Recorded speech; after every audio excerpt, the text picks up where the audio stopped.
Voltando a continuar a leitura que eu tive que interromper um pouquinho, seria o esquecimento do ser, né? Terminando aqui nessa parte. O esquecimento do ser, o ego, é invariavelmente a identificação com a forma. Está sempre nos procurando e, portanto, nos perdendo em algum tipo de forma. As formas não são apenas objetos materiais e corpos físicos, mas essenciais do que essas formas externas são as formas de pensamento que surgem de modo contínuo no campo da consciência. Essas são formações energéticas mais sutis e menos tensas do que a matéria física, porém, são formas de qualquer maneira. Aquilo que costumamos reconhecer de modo consciente como uma voz na nossa cabeça, que nunca para de falar, é o fluxo de pensamento incessante e compulsivo. Então, aqui a gente tem que aprender a observar essa voz na nossa cabeça, né? E quando ela fica demais ali, é um fluxo que é incessante e compulsivo. Vamos ver o que ele fala mais.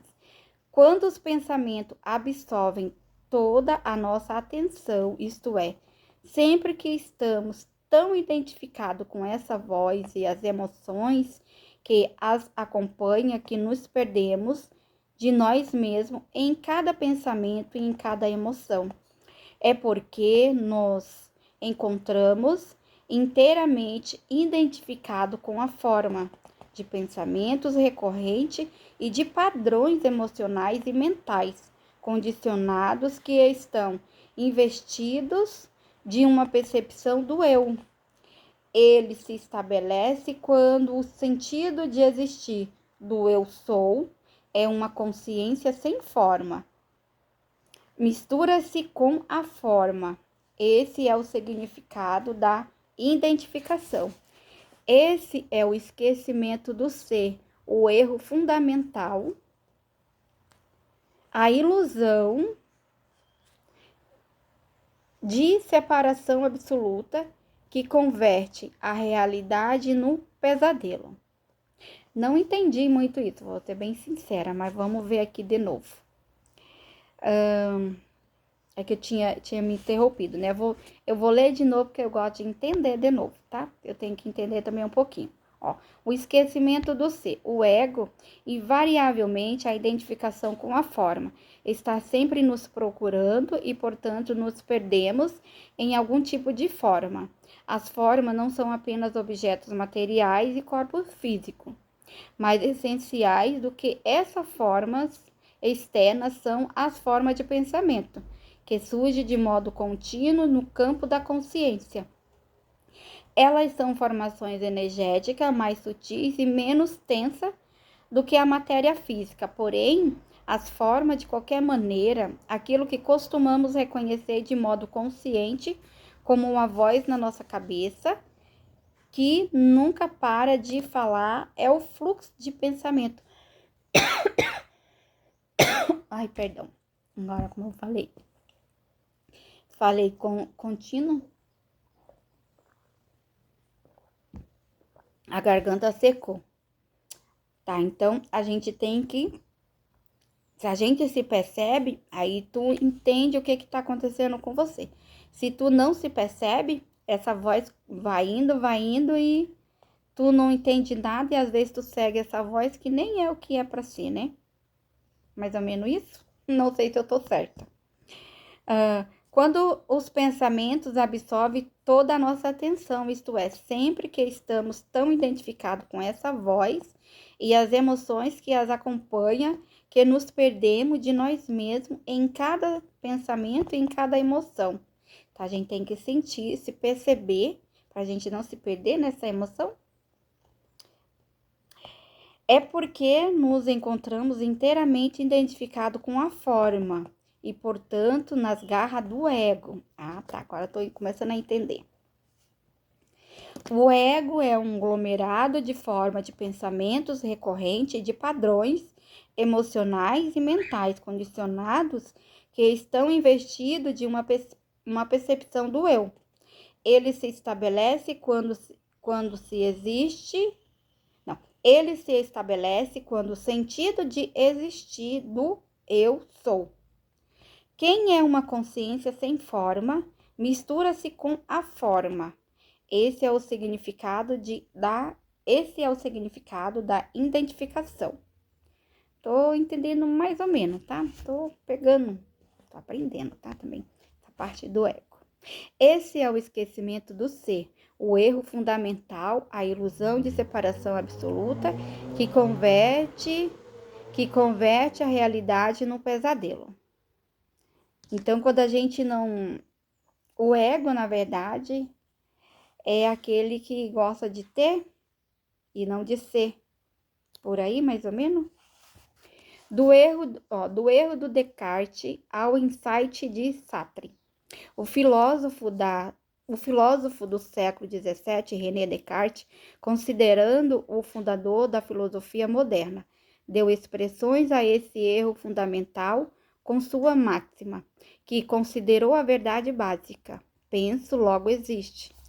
Essa foi a resposta que ele encontrou para a pergunta: há alguma coisa que eu possa saber com certeza absoluta? Descartes compreendeu que o fato de estar sempre pensando estava além da dúvida. Assim, igualou o pensamento ao ser, isto é, a identidade, o eu sou. A identidade, o eu sou. Ao pensamento, em vez da verdade suprema, ele havia detectado a origem do ego, mas não sabia disso. Passarão-se quase 300 anos antes que outro renomado filósofo francês visse algo naquela afirmação que Descartes, assim como todo mundo, não havia percebido. Vamos ver. Seu nome era Jean-Paul Sartre. Ele refletiu muito sobre a afirmação de Descartes: penso, logo existe, e de repente compreendeu algo. Então, ele aqui já foi além, né? Ele já também foi além do que Descartes tinha descoberto. Em suas próprias palavras, a consciência que afirma eu sou não é a consciência. Olha, aqui ele já foi para outras ideias, né? Vamos ver aqui, ó. A consciência que afirma eu sou não é a consciência que pensa. E com ele quis dizer... Não, vamos lá que eu me perdi aqui agora. Em suas próprias palavras, a consciência que afirma eu sou não é a consciência que pensa. O que ele quis dizer com isso? Quando estamos conscientes de que estamos pensando, essa consciência não faz parte do pensamento. É uma dimensão diferente da consciência, que é o que o Tolle está falando aqui, né? Que quando tu tem a tua consciência do estar aqui e agora, mais ou menos isso. E é essa consciência que diz eu sou. Se não houvesse nada além do pensamento em nós, nem sequer saberíamos que pensamos. Seríamos como alguém que está sonhando e não sabe que está fazendo isso.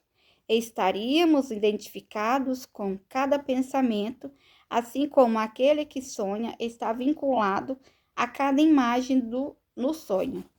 Muitas pessoas... Aí aqui, ó. Muitas pessoas vivem desse jeito, como se andasse nas nuvens, presa a antigos modelos mentais anormais que recriam continuamente a mesma realidade de pesadelos. Quando sabemos, vamos ver o que ele fala mais. Quando sabemos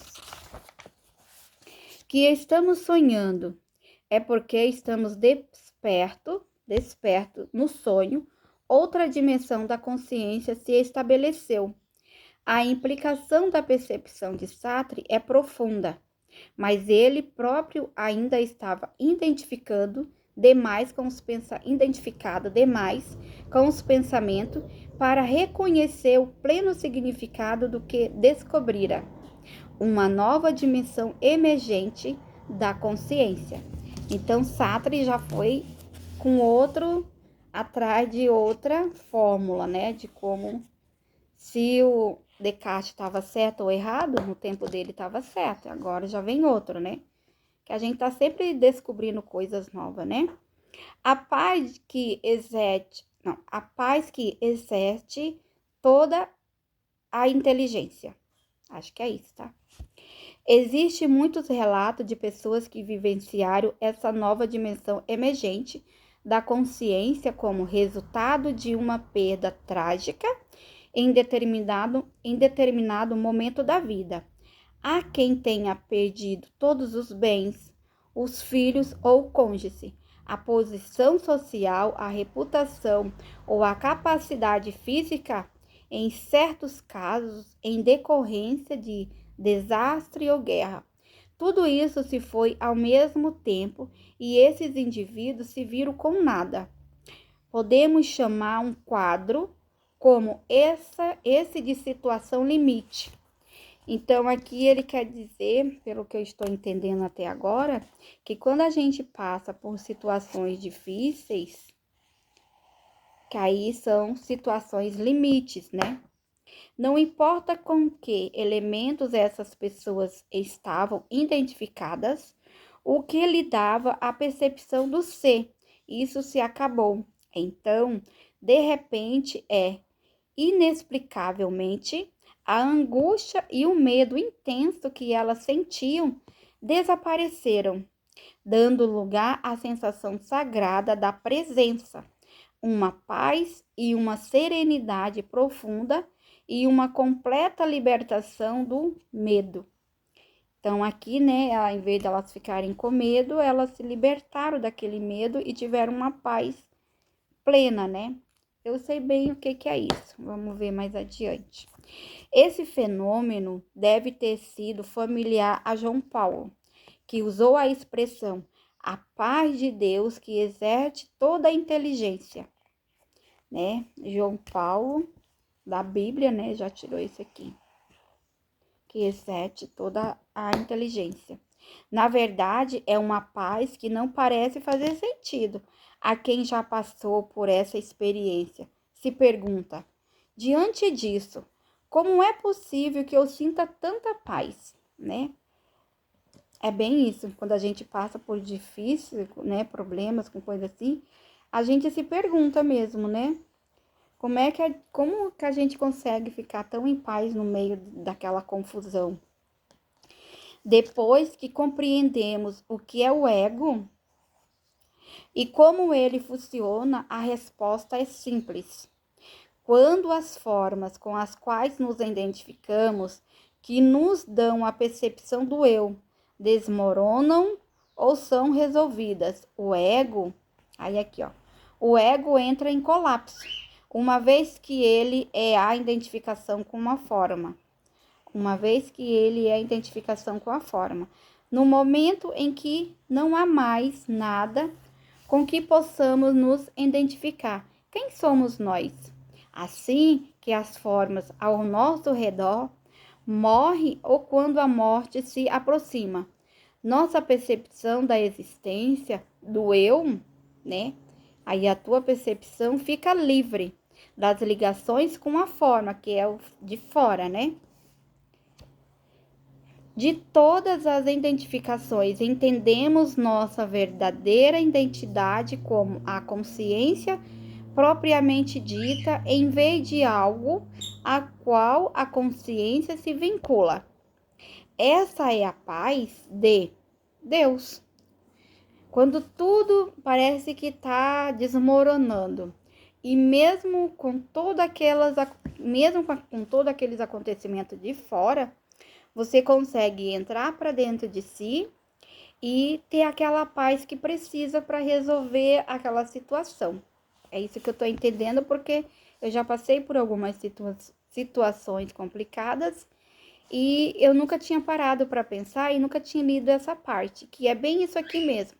A gente não sabe o porquê, né, que tu sente tanta paz no meio daquela confusão, né, que se fosse outra pessoa, desmoronaria e você fica em paz, né? A verdade suprema de quem nós somos não é eu sou isso ou sou aquilo, mas eu sou, né? Você sabe quem você é, você sabe o que que você pode, o que que você não pode. Não sei se eu tô certa na minha compreensão, mas é isso que eu tô entendendo. É isso que eu tô entendendo. Vamos ver.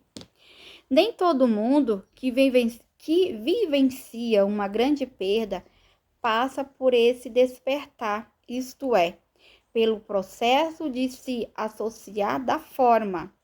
Algumas pessoas criam de imediato uma forte imagem mental,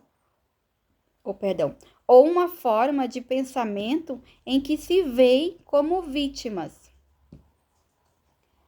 E não é fácil também, né? Mas aqui, né? Então, algumas pessoas criam de imediato uma forte imagem mental ou uma forma de pensamento em que se veem como vítimas das circunstâncias, de alguém, de um destino injusto ou de Deus, né? De um destino injusto ou de Deus. Assim vinculam-se com intensidade a essa forma de pensamento e as emoções que ela origina, como raiva, ressentimento e autopiedade, que assumem de modo instantâneo o lugar de todas as outras identificações que entram em colapso por causa da perda. Então, aqui. Mas aqui eu lendo essa parte aqui, eu fiquei pensando. Não, dependendo da situação que tu passa, a gente, né, se o ego tá ali na nossa frente, muitas das vezes a gente vai sentir essas emoções, né, como raiva, ressentimento, autopiedade, né, porque tudo isso acontece comigo. Então, ele quer dizer aqui que isso quer dizer que você entra em colapso, né, com a perda, por causa da perda. Então, em vez disso, você teria que tentar ficar em paz, começar a olhar pro eu interior, né? Eu, essas partezinhas aqui que eu já li, eu já tô começando a entender um pouquinho. E lembrando aqui, ontem aconteceu um episódio que eu me vi aqui nesse parágrafozinho agora que eu li aqui agora. Que dependendo da situação, né? Tu na hora ali tu pensa, mas por que tudo isso? Por que comigo? Aí depois já me veio aquele pensamento. Márcia, tu não controla tudo, tu não pode controlar tudo. Aí eu dei uma risadinha comigo mesmo, né? Eu pensei comigo, mas é verdade. O que eu posso fazer com isso? Eu não posso fazer nada. Simplesmente aceito, né? E bola que segue. Depende da situação, né? Senão a gente tem que ir lá e conversar. Que essa parte também não é tão fácil, né? Mas aos pouquinhos a gente vai indo e vai se identificando e se ajustando. Ó, em outras palavras, o ego logo encontra uma nova forma. Então, quer dizer que tudo que te abala, que tudo que tu quer porque quer de qualquer jeito, é o ego, então, né? Que encontra uma nova forma. Ele tá sempre procurando forma de te segurar, de te prender. É isso que eu estou entendendo. Vamos ver se eu estou certa. Ou não, né? Certo aqui que eu quero dizer num pensamento aqui da leitura aqui que eu estou lendo. E o fato de que ele seja algo profundamente infeliz não é preocupado. Não. Em outras palavras, o ego logo encontra uma nova forma. E o fato que ele seja algo profundamente infeliz não o preocupa. Não o preocupa muito, desde que ele tenha uma nova identidade, boa ou má. Na verdade, esse novo ego será mais retraído, mais rígido e impenetrável do que o antigo. Então, a gente tem que cuidar, senão a gente fica assim tão A gente fica rígido, retraído e impenetrável, né? Dependendo da situação, tu se fecha. Quando a perda trágica ocorre, nós ou ressentimos a ela ou nos resignamos. Há pessoas que se tornam amargas ou muito ressentidas, enquanto outras se mostram mais solidárias, mais sábias e afetuosas. A resignação significa a aceitação interior do que aconteceu. Ficamos abertos à vida. A resistência é uma contração interior, um endurecimento da concha do ego. Aqui, ó, ficamos abertos, né? A resistência, aí ele fala aqui que a resistência, quando tu resiste muito às coisas, né? A resistência é uma contração interior, um endurecimento da concha do ego. Aí tu não aceita, tu não fica aberta para escutar outras, para você se escutar o diálogo, né? Se abrir mais pro diálogo, pra conversa. Acho que é mais ou menos isso, né? Você ficar mais aberta para entender, para conseguir sair daquela situação, daquele conflito, não ficar rígido, fechado, que aí tu não consegue, aí é pior. É isso. Permanecemos fechados, seja qual for a ação que adotemos no estado de resistência interior, que podemos também chamar de negativismo, ela criará mais resistência externa de fora, né? Externa. E o universo não estará do nosso lado. A vida não nos beneficiará se você se fechar para as coisas e não tentar entendê-las, né? Se as persianas estiverem fechadas, o sol não conseguirá entrar. Se a minha janela estiver toda fechada, a casa vai ficar toda escura. Se eu não abrir janela, portas, aí não entra luz para dentro de casa. Isso seria como o nosso interior, então também, né? Se a gente não se abre para novidades, para as coisas novas, aí o sol não entra, né? As coisas não acontecem. Tá, tô entendendo. Quando nos submetemos internamente, ou seja, no momento em que nos entregamos a uma nova dimensão da consciência, se abre. Caso uma ação seja possível ou necessária, essa atitude será alinhada com todo, apoiada pela inteligência criativa, a consciência incondicional com a qual nos unificamos no estado de receptividade interior. As circunstâncias e as pessoas estão se tornando favoráveis, cooperativas, coincidências acontecem. Se nenhuma ação for possível, repousaremos na paz e no silêncio interior que acompanha a resignação. Descansaremos em Deus. Então, se a gente se abre, né, para novos conhecimentos, para novas oportunidades, para conseguir resolver os problemas, aí a gente tá aberto a novas coisas, né? Então, aqui, como eu tinha lido essa parte aqui, aí eu fiz um resumo meu, né? Pela leitura que eu gosto, eu adoro escrever. Então, aqui, até aqui, eu escrevi. Eu vou falar aqui o que eu escrevi. Eu escrevi obrigada, né, pela leitura, obrigada pelo dia de hoje. É agradecimento, né? Aí eu fiz 10 agradecimentos. Aí, esse 10 agradecimentos é bom eu aprendi que é bom a gente fazer. Porque aí, às vezes as pessoas, mas eu não tenho com o que agradecer. Como não, né? Como a gente não tem como agradecer? Eu agradeço até não abrir meus olhos e enxergar essas coisas maravilhosas que tem na nossa frente, que as cores, as coisas que nos cercam, por você estar de pé, por você poder caminhar, por você poder falar, né? Eu estou falando, eu agradeço por isso.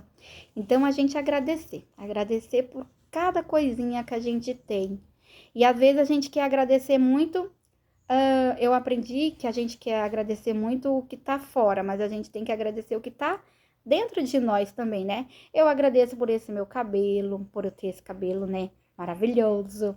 Eu agradeço por ter as minhas mãos, que eu posso, né, trabalhar com ela, escrever, pegar uma caneta, escrever. Então a gente tem que agradecer primeiro pelas coisas nossas, que aí a gente vai poder saber agradecer por essa garrafa que tá segurando essa água aqui dentro para mim e que essa água mata a minha sede, né? Então a gente tem que agradecer por tudo. Primeiro a gente começa por nós, aí depois vem o de fora, né? Eu aprendi essa num outro, que era esse livro que eu queria ler, mas eu vou ler ele depois, porque ele ensina muitas coisas boas também, simples da vida, que a gente acaba que não dando muita importância, né? E se a gente for ver lá no fundo, é tudo que importa. Ó, agora aqui, a essência do ego. Agora vamos lá, porque eu estou aprendendo sobre ego também, que eu não sabia. Eu já tinha lido, mas eu não tinha entendido tão bem como ele está explicando aqui. Ó, a maioria das pessoas estão... Aqui, vou pegar um lápis. A maioria das pessoas estão tão identificada a caneta. A maioria das pessoas estão tão identificada com a voz dentro da própria cabeça, o fluxo incessante de pensamentos involuntários e compulsivos e as emoções que os acompanham, que podemos dizer que esse indivíduo estão possuídos pela mente. Quem se encontra inconsciente disso acredita que aquele que pensa é quem ele é. Essa é a mente egóica, né? Quer dizer aqui que é a mente egóica. Chamam-a de egóica porque existe uma percepção do eu, do ego. Em todos os pensamentos, lembranças, interpretações, opiniões, pontos de vistas, reações, emoções, isso é inconsciência, espiritualmente falando. O pensamento, o conteúdo da mente é condicionado pelo passado, pela formação, pela cultura, pelos antecedentes familiares e etc. O núcleo central, agora aqui, ó. O núcleo central de toda atividade mental consiste em determinados pensamentos, emoções e padrões reativos, repetitivos e persistentes com os quais nos identificamos com mais intensidade. Essa identidade é o próprio ego. Essa identidade é o próprio ego. Na maioria dos casos, quando dissemos eu, é o ego que está falando, a não nós, como temos observado. A não nós, como temos observado. O ego compõe-se de pensamentos e emoções, de uma série de lembranças que reconhecemos como eu e minha história, de papéis habituais que desempenhamos sem saber e de identificações coletivas, como nacionalidade, religião, raça, classe social, coletivas como nacionalidade. Não, me perdi. Vamos lá de novo. O ego compõe-se de pensamentos e emoções, de uma série de lembranças que reconhecemos como eu, minha história, de papéis habituais que desempenhamos sem saber e de identificações coletivas como nacionalidade, religião, raça, classe social e orientações políticas. Ele contém ainda identificações pessoais não só com bens, mas com opiniões, aparência exteriores, ressentimentos antigos e conceitos sobre nós mesmos como melhores do que os outros ou inferiores a eles, como pessoas bem-sucedidas ou fracassadas. Vamos ver aqui o que mais. O conteúdo do ego varia de pessoa para pessoa. No entanto, todo ego funciona de acordo com a mesma estrutura. Então, no entanto, todo ego funciona com a mesma estrutura, né? Todo.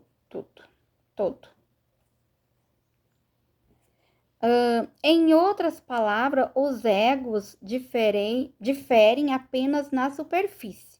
No fundo, eles são iguais. De que maneira são semelhantes? De que maneira semelhantes, né? Eles existem à custa da identificação e da separação. Quando vivemos por meio do eu, construído pela mente, que se constitui dos pensamentos e das emoções do ego. A base da nossa identidade é precária porque os pensamentos e as emoções são, por sua própria natureza, efêmero, instáveis. Assim, todo ego está continuamente lutando pela sobrevivência. Olha só, né? Assim, todo ego continuamente está lutando pela sobrevivência, tentando se proteger e aumentar de tamanho para sustentar o pensamento do eu. Ele precisa de algo oposto, que é o pensamento, o outro, o eu conceitual, não consegue sobreviver sem o outro conceitual. Ai, me perdi agora. Vamos de novo, eu tenho que entender também. Ó, vamos lá. Esse parágrafo é grande, mas vamos aqui.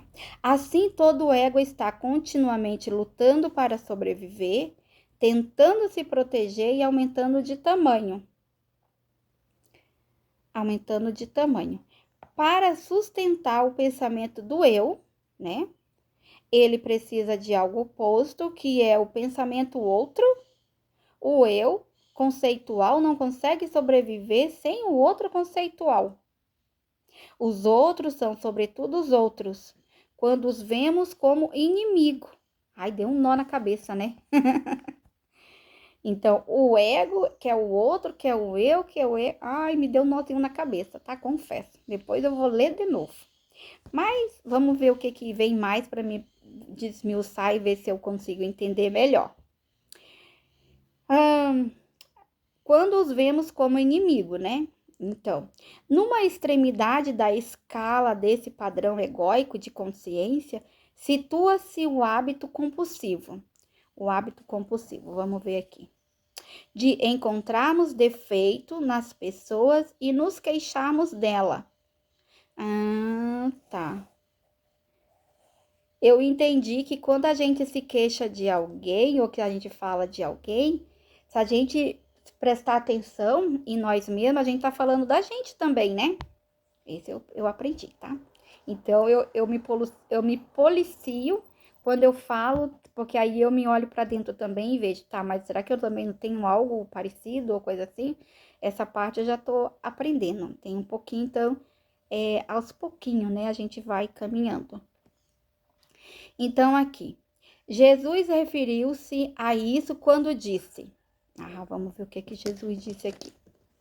Jesus referiu-se a isso quando disse, Por que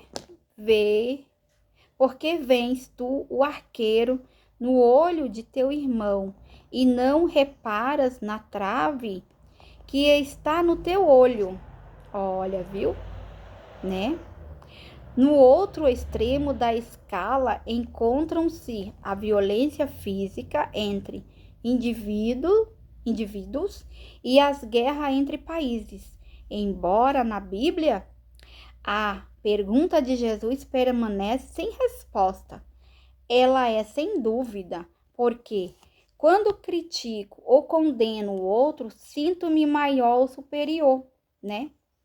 Então, é o que eu disse aqui, né? Geralmente, quando a gente fala alguma coisa, é porque alguma coisinha nossa tem ali também, né?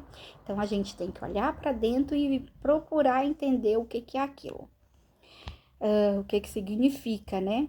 Então, aqui, ó, queixas e ressentimento. Aí, ele vem aqui para as queixas e ressentimento. Vamos ver.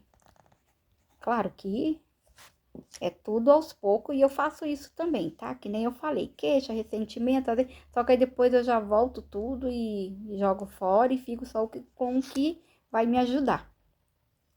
Queixar-se é uma das estratégias prediletas do ego. Olha, dona Márcia, viu?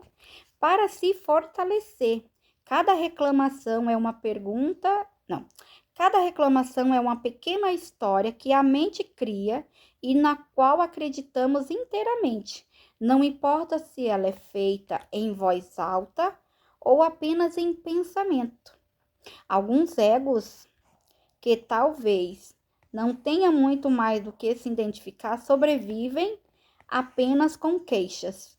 Quando estamos presos a um ego, assim reclama, sobretudo de alguém, é algo habitual e, é claro, inconsciente. Às vezes tu faz isso, tu não tem consciência, né? Estou com calor. Aí o óculos começa a escorregar.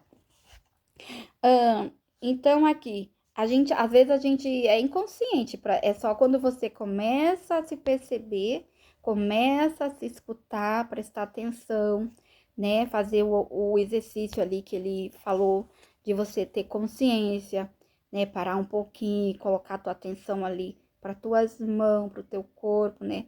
Que aí você vai começar a se perceber e vai começar a prestar atenção ali que você, quando você tá criticando ou reclamando alguma coisa assim, né? E a gente faz inconsciente, se você não, né? Não começa a prestar atenção, você faz inconsciente que nem se percebe. Olha, o que mostra que não sabemos o que estamos fazendo. Uma atitude típica desse padrão é aplicar rótulos mentais negativos às pessoas, seja na frente delas ou como, e mais comum, falando sobre elas com alguém ou até mesmo apenas pensando nelas. Xingar, aqui ó, xingar é o modelo mais rude de atribuir esses rótulos e de mostrar a necessidade que o ego tende a estar certo e triunfar sobre os outros. Então, quando a gente xinga, a gente, né, briga, reclama, então é o ego que tá ali, né, comandando, porque aí você não tá sabendo por quê. Porque isso é normal, tá, pessoal? A gente xinga, a gente reclama. Eu estou muito longe disso ainda, tá? Só que aí, como eu falei, eu fico braba ali, reclamo, mas aí depois eu vou pensar, tá? Mas, Márcia, por que isso? Por que aquilo, né? Aí eu começo a ver o que eu posso arrumar, o que eu posso consertar. Que às vezes se alguma pessoa fez, alguma coisa eu devo ter feito, ou falado, ou agido, aí eu vou tentar me policiar e vou tentar melhorar, né? O tentar já é um caminho andado, tá? Ó, sobre os outros, idiotas, né? Aí ele coloca aqui idiotas, desgraçados, prostituta, todas essas afirmações definitivas contra as quais não se pode argumentar. No nível seguinte, descendo pela escala da consciência, então estão os gritos. Não muito baixo disso se encontra a violência física. Verdade. O ressentimento é a emoção que acompanha a queixa e a rotulagem mental dos outros. Eles acrescentam ainda mais energia ao ego. Esse sentimento aqui, e pelo que eu vi, você acaba também adoecendo por causa disso, né? Não pode. Tentar nos conhecer a melhor maneira. Ressentir-se significa ficar magoado, melindrado ou ofendido. Confesso que muitas vezes eu me sentia assim, magoada, melindrado, ofendido, né? Só que aí, como agora eu tô lendo esses livros e tentando me conhecer, aí eu já começo, tá? Aí eu começo, Deus, perdão, Deus, me desculpe, né? Aí eu já começo a me avaliar e o porquê, né? Esse é que nem eu falei, é prática, prática e não é da noite pro dia, leva tempo, anos, e isso é normal para todo mundo, porque a gente tá aqui para aprender. Costumamos nos sentir assim em relação à cobiça das pessoas, à sua desonestidade, à sua falta de integridade, ao que estão fazendo no presente, ao que fizeram no passado, ao que disseram, ao que deixaram de dizer, a atitude que deviam ou não ter tomado. Escuto muito essa parte, atitude, tem que ter atitude, né? Aqui vamos ver também como que é. Agora adoro isso, né? O ego adora isso, né? Em vez de detectarmos a inconsciência nos outros, nós a transformamos em sua identidade. Quem é o responsável por isso? Nossa própria inconsciência, o ego, né? Aqui ele faz a pergunta. Quem é, né? Quem é o responsável por isso? Nossa própria inconsciência, o ego, que não sabe. Algumas vezes, a falta que apontamos em alguém nem mesmo existe. Estou aprendendo também. Ela pode ser um erro total de interpretação, uma projeção feita por uma mente condicionada a ver inimigos e a se considerar sempre certa ou superior, né? Então, essa parte aqui, sempre certa ou superior. Em outras ocasiões, a falta pode ter ocorrido, contudo, se nos concentrarmos nela, às vezes incluindo todo o resto, nós a tomamos maior do que é. Nós a tomamos maior do que é. E dessa maneira fortalecemos em nós mesmos aquilo a quem reagimos no outro, né? Aí acaba aqui fortalecendo essas coisas que você nem procurou saber por quê, né? O como, se você fez alguma coisa, que às vezes a gente faz alguma coisa e desencadeia em outra, né? Então a gente procurar saber o que que aconteceu. Não reagir ao ego das pessoas é uma das maneiras mais eficazes de não só superarmos nosso próprio ego, como também de dissolver o ego coletivo, o ego humano coletivo. Vamos ver aqui, então, o que que ele fala. No entanto, só conseguimos nos obter de reagir quando somos capazes de reconhecer o comportamento de alguém como originário do ego. Tô entendendo. Como reconhecimento.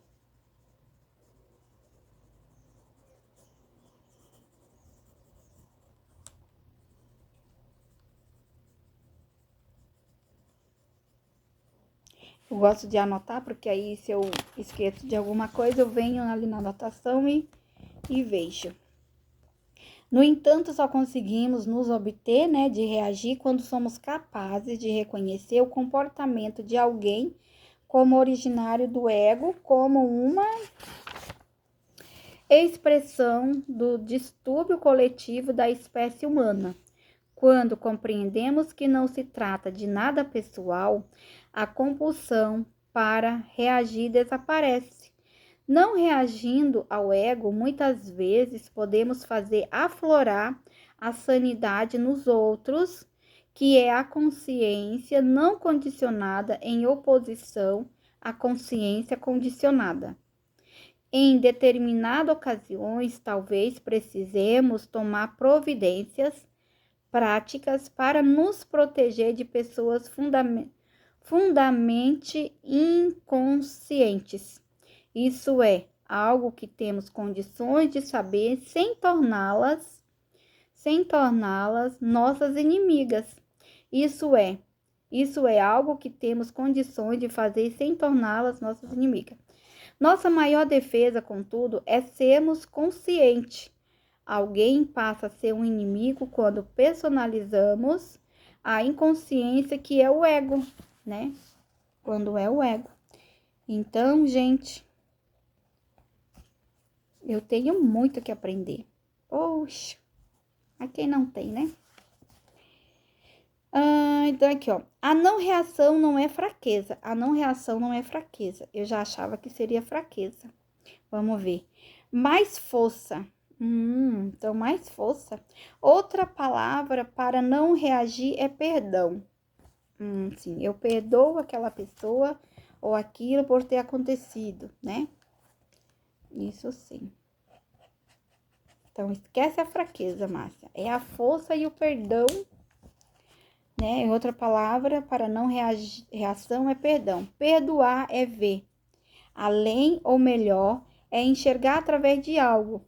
É ver através do ego a sanidade que não há em cada ser humano como sua essência. O ego adora reclamar e se ressentir não só de pessoas como de situações. O que podemos fazer com alguém também conseguimos fazer com uma circunstância, transformá-la num inimigo. Aqui né? Dependendo, olha aqui. Aqui eu já lembrei do filme do País da Maravilha, que eu nunca tinha assistido o filmezinho dele, do Oz, né? Ele é um mágico de Oz. Ele é um mago, aí ele acaba aqui fugindo de uma situação e pega o balão e vai para outra dimensão. Aí lá ele conhece uma moça que é toda boazinha, bambambam, que se apaixona por ele e faz com que ele prometa se casar com ela. Aí ela, só por ela ver ele conversando com uma outra moça, bem bonita também por sinal como ela acaba ficando ressentida. Então nesse ressentimento dela, ela ficou amarga e ela deixou com que a irmã, que já era má, né? Que a irmã que já era má dominasse ela, e aquele mal que era da irmã acabou que penetrando nela, mas aí mostra que ela já era má também, né? E ela se transforma numa bruxa má. Então aqui quer dizer, né, o que ele tá falando aqui. O que podemos fazer com alguém também conseguimos fazer com uma circunstância, transformá-la no inimigo, né? Que ela nem soube o que realmente que estava acontecendo e já transformou no inimigo, né? Então, a gente tem que cuidar muito dos nossos pensamentos, emoções, né? Nessa parte de você estar consciente, né? E procurar, buscar, entender. Aí, aqui, ó. Os pontos implícitos são sempre, isso não deveria estar acontecendo. Não quero estar aqui, estou agindo contra minha vontade. O tratamento que estou recebendo é injusto. E é claro, o maior inimigo do ego, acima de tudo, isso é o momento presente, ou seja, a vida em si, né? Não confunda a queixa com a atitude de informar alguém de uma falha ou de uma deficiência para que ela possa ser sanada. Ainda bem que ele explicou, porque eu já estava aqui pensando, né? Então, aqui, ó. Não confunda a queixa com a atitude de informar alguém de uma falha ou de uma deficiência para que ela possa ser sanada. Aí aqui a gente procurar a raiz e saber o que está acontecendo, né? A raiz da situação. Para arrumá-la, né? Para consertá-la. Aí da situação. Isso eu tenho que procurar, né? E a gente vai lá e conversa e bota tudo em ordem. Tá. Além disso, Além disso, Abstém-se de reclamar. Não corresponde necessariamente a tolerar algo de má qualidade, nem um mau comportamento. Olha, ele está me dando resposta que eu preciso na minha atual situação que eu estou passando. Então, aqui, né, ele mostra que a gente tem que procurar, né, entender. Então, aqui, ó, além disso, abstém-se de reclamar, não corresponde necessariamente a tolerar, né, a tolerar algo de má qualidade, nem um mau comportamento, né? Pois a pessoa tá tendo um mau comportamento, então é obrigação da gente, que eu estou entendendo aqui, da gente ir lá e conversar, né? E conversar. Estava precisando desta resposta. Não há interferência do ego quando dizemos ao garçom que a comida está fria e precisa ser aquecida, desde que nos atenhamos aos fatos que são sempre neutros, né? Ao fato, objetivo, né? Assertivo. Como você se atreve a me servir uma sopa fria? Aqui já não é a pessoa certa, né? Vamos ver. Isso é se queixar, olha, viu? Isso é se queixar. Nessa situação existe um eu. Nessa situação existe um eu que adora se sentir pessoalmente ofendido pela comida fria e ele aproveitará esse fato ao máximo, né? Aquelas pessoas que gostam de reclamar de tudo, né? Um eu que aprecia aponta o erro de alguém. Um eu que aprecia aponta o erro de alguém. A reclamação a que me refiro está a serviço do ego, que é a reclamação, né? E não da mudança. Entendi. Tô entendendo. Algumas vezes fica óbvio que o ego não deseja que algo se modifique para que possa continuar se queixando. O ego gosta disso, então. Ele não deixa você melhorar porque ele adora. Então, você tome rédea e vamos ser consciente. Veja se você consegue capturar, ou melhor, perceber a voz na sua cabeça. Talvez no exato instante em que ele esteja reclamando de algo. E reconhecê-la pelo que ela é, a voz do ego. Então, quando a gente está reclamando, brigando, né? A gente tem que olhar e ver se não é o ego que está fazendo aquilo. Foi isso que me aconteceu ontem. Eu quis, né? Aí eu pensei, não, Márcia, não é assim. Vamos ver. Aí eu dei risada, né? Assim, olha só que coisa boa. É uma situação bem boa, tá? Mas é prática. A gente tem que querer e praticar, praticar, praticar. E com ajuda, né, também. Não mais do que um padrão mental condicionado. Um pensamento sempre que a observa, compreenderá que você não é ela, e sim aquele que tem consciência dela. Na verdade, você é a consciência que está consciente da voz. Consciente da voz. Treino, pessoal, treino. Atrás, em segundo plano, está a consciência. À frente, situa a voz. Então, atrás, em segundo plano, está a consciência, que é o de dentro, né? Se perceber. À frente, se situa a voz, aquele que pensa. Tá, entendi. Dessa maneira, você estará se libertando do ego, livrando-se da mente não observada. No momento em que você se torna consciente, do ego, a rigor, ele não será mais o ego, e sim um velho padrão mental condicionado. Tá? Então, aqui, ó. No momento em que você se torna consciente do ego, a rigor, ele não será mais o ego, e sim um velho padrão mental condicionado. O ego implica consciência Ele é a consciência, não consegue coincidir. Ele e a consciência não conseguem coincidir.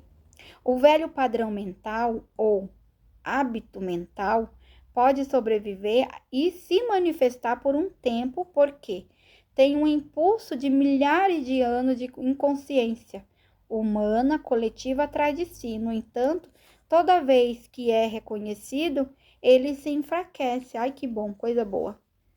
Graças a Deus, né? Então a gente tem que ir treinando, se observando, né? E que aos pouquinhos tu vai conseguindo com que ele se enfraqueça. A atitude reativa e o rancor, vamos ver. Atitude reativa e o rancor.